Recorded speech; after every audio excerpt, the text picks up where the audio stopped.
Hello friends.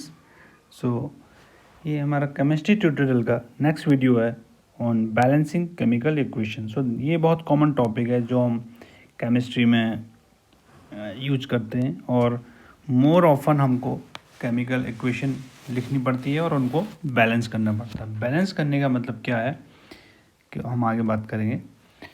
तो balance करने का मतलब है कि उसके लेफ्ट हैंड साइड और राइट हैंड साइड में number of atoms of a particular element equal होने चाहिए। ठीक है, तो हम उसको बैलेंसिंग बोलते हैं। विदाउट दिस, क्योंकि कुछ फैक्ट्स के हम डिस्कस करेंगे पहले। According to the law of conservation of mass by Antoine Lavoisier, ठीक है, उन्होंने बोला था matter can neither be created not be destroyed. हमको पता है कि जो एलिमेंट्स हैं जो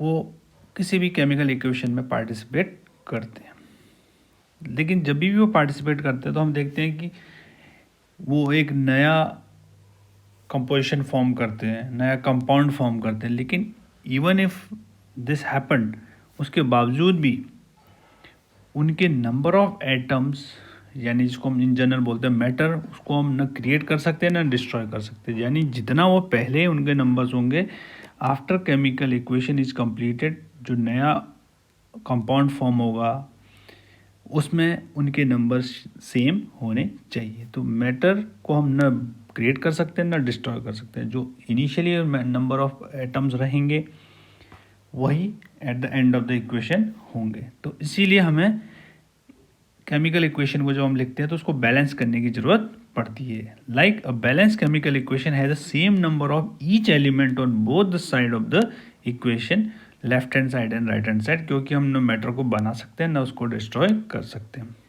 ठीक है, तो इसको करने के लिए हम क्या यूज़ करते हैं, ट्रायल एंड एरर मेथड बोलते हैं इसको, जिसमें हम ट्राई करते हैं डिफरेंट डिफरेंट वैल्यू डाल के कि वो दोनों को हम कैसे इक्वल कर सकते हैं। तो हम जैसे पहला एग्जांपल लेते हैं, इसमें आप देखिए 4Fe प्लस 3O2, S1G जो है ये उनकी स्टेट लिखी हुई है, सॉलिड एंड गैस।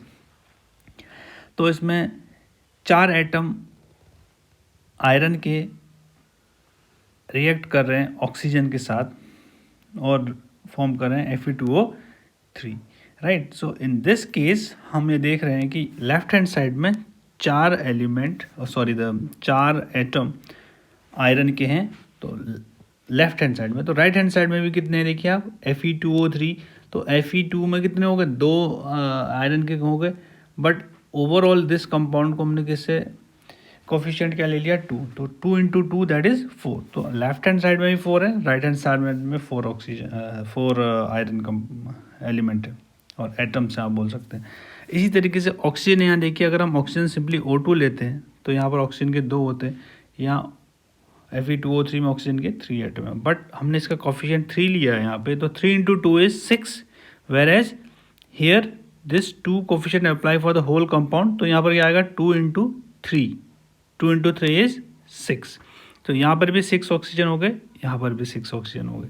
तो इस तरीके से हमें इनको कैलकुलेट करना, तो इसलिए ये हमारा देखिए एक बैलेंस इक्वेशन है। उसी तरीके से हम दूसरा एग्जांपल लेते हैं, 2Mg प्लस O2।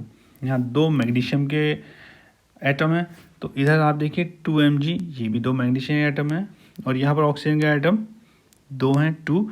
और यहाँ पर देखिए ये 2 कोफिशिएंट पूरे कंपाउंड के लिए अप्लाई होगा, तो 2O, यहाँ पर भी 2 हैं लेफ्ट हैंड साइड पे, राइट हैंड साइड पे भी 2। तो ये भी बैलेंस है। अब हम तीसरा ले लेते हैं, P4 प्लस O2, और जो कंपाउंड फॉर्म हो रहा है P4O10 फॉस्फोरस पेंटाऑक्साइड। तो यहाँ पर देखिए फॉस्फोरस के 4 एटम्स हैं, तो फॉस्फोरस के राइट हैंड साइड पे भी 4 एटम्स हैं, वेर एज ऑक्सीजन के यहाँ 2 एटम है, बट यहाँ ऑक्सीजन के 10 एटम्स हैं। तो ये कैसा है, अनबैलेंस्ड। तो अब हम कुछ केमिकल इक्वेशन ले करके उनको हम देखेंगे कैसे हम उनको बैलेंस कर सकते हैं। तो चलिए स्क्रीन पे चलते हैं। ठीक है, तो ये हमने एक स्क्रीन ले लिया और इस स्क्रीन के अंदर हम पहले उसी वाले को सॉल्व करके देखेंगे। वो जो इक्वेशन था that was P4 plus oxygen O2, ये फॉर्म कर रहा था P4 देन O10। तो आप यहाँ देखिए, यहाँ फॉस्फोरस के 4 एटम्स हैं, यहाँ पर भी फास्फोरस के 4 एटम है, तो फास्फोरस तो ऑलरेडी क्या है, बैलेंस्ड है। बट ऑक्सीजन के यहाँ पे कितने हैं, 2 हैं, यहाँ पर कितने हैं, 10 है।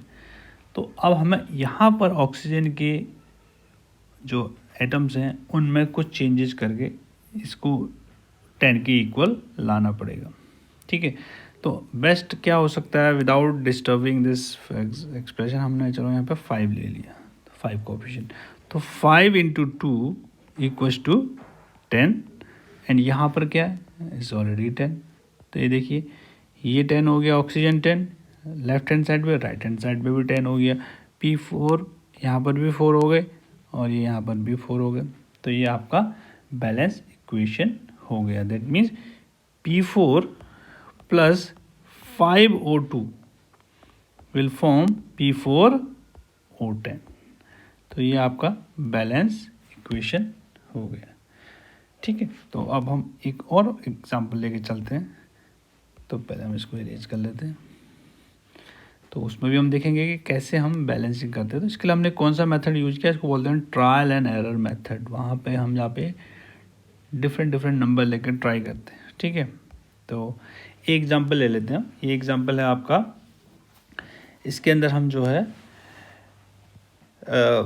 Combustion of propane. ठीक है, प्रोपेन एक जो है कार्बन का कंपाउंड है, तो दैट इज C3H8। C3H8 को हम जब बर्न करते हैं in the presence of oxygen, that is C3H8 plus O2, ये फॉर्म करेगा carbon dioxide CO2 plus water. ठीक है, अब हमें इसको बैलेंस करना है। पहले हम चेक करते हैं। देखिए यहाँ पर कार्बन के कितने हैं, 3 है, तो यहाँ पर 1 है, बैलेंस नहीं है। यहाँ पर हाइड्रोजन के कितने हैं, 8 है, यहाँ पर हाइड्रोजन के 2 हैं, ये भी बैलेंस नहीं है। ऑक्सीजन के यहाँ पे कितने हैं, 2 हैं।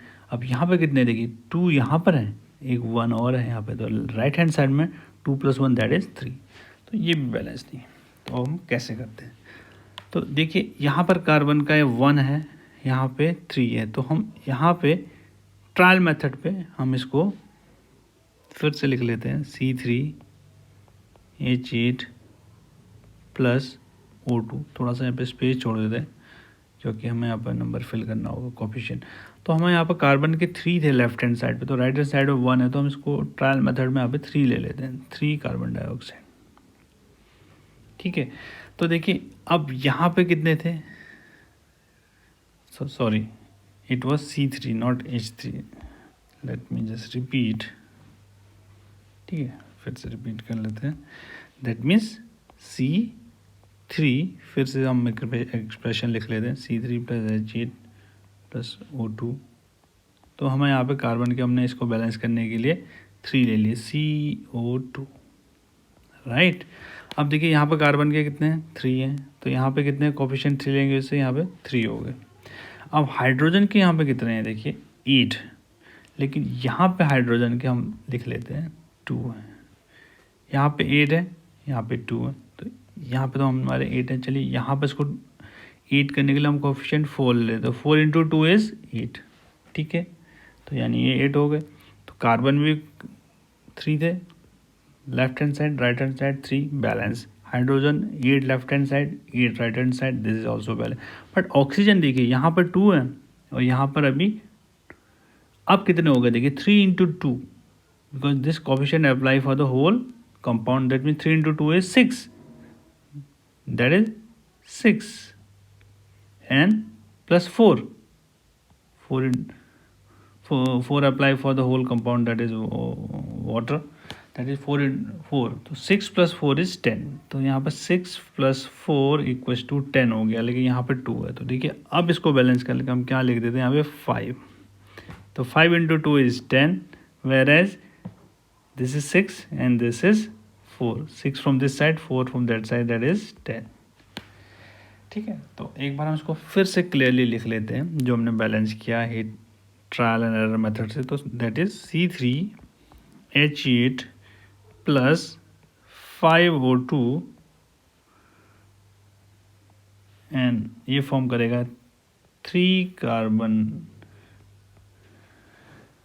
Compound and 4 oxygen compound of molecule. अब देखिए हम इसको एक बार फिर से चेक कर लेते हैं। ये हमारी फाइनल एक्सप्रेशन हो गई।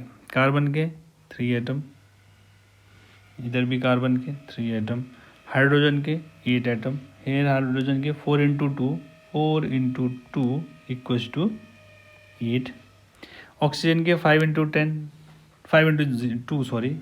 2 is 10, here 3 into 2 is 6 and here 4, ये होगा 10, तो 6 + 4 इज 10। तो अब आप देख रहे हैं इधर कार्बन के 3, इधर भी 3, इधर हाइड्रोजन के 8, इधर भी हाइड्रोजन के 8, यहाँ ऑक्सीजन के 10, तो यहाँ पे ऑक्सीजन के 10। तो ये आपका क्या आ गया, एक बैलेंस केमिकल इक्वेशन। तो इस वीडियो में आपने देखा कि कैसे हम किसी भी केमिकल इक्वेशन को बैलेंस करते हैं यूजिंग कोफिशिएंट, बट ये ध्यान रखना है कि उस कंपाउंड का केमिकल फॉर्मूला कभी भी चेंज आप नहीं करेंगे, बिकॉज प्रोपेन का केमिकल फॉर्मूला जो है, जो उसका वो है C3H8 will remain 8, oxygen O2 will remain in O2, right. So I hope आपको इस वीडियो से कुछ आइडिया आया कि कैसे हम केमिकल इक्वेशन को बैलेंस करते हैं। और इसी तरह के और वीडियो देखने के लिए चैनल पे आप बने रहिए, इसको सब्सक्राइब करिए। Thank you.